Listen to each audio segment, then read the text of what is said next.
Boss, let's talk about JG Fragrances Stronger With You Intensely. So, simulan na natin sa pag-atomizer check. Siyempre, hindi mawawala yan sa mga videos natin, man.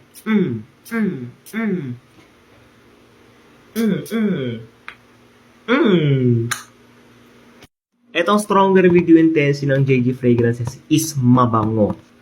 Okay?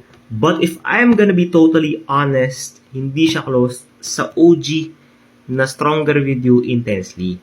In the opening nito, para siyang may pagka-fruity, apple something na may pagka-cinnamon, tapos para siyang may parang lavender, ganon. Para siyang sweet, fruity, coated na pabango tropa, ganon ang atake ng Stronger With You Intensely ng JG Fragrances. Ako kasi, ang hinahanap ko sa Stronger With You Intensely is yung chestnut, especially, yung caramel, yung cinnamon nandun, yung spiciness. And yeah, medyo malayo to, pero overall sexy at mabango pa din itong Stronger With You Intensely ng JG Fragrances. Pero medyo naglalak lang talaga sa ibang mga notes na talagang, yun, mapagpa-close talaga sa Stronger With You Intensely.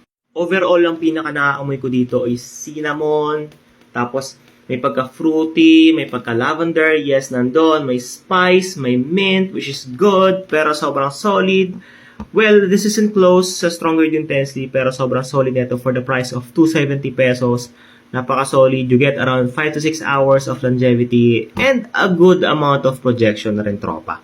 So yeah, sooner or later, ipapatry ko rin to sa bossing ko if approved sa kanya or hindi. But overall, once again, this is JG Fragrances Stronger With You Intensely. Talagang napaka-solid nila, tropa, for the price of 270 pesos. Kung gusto nyo, men, check out nyo na lang. Let's go.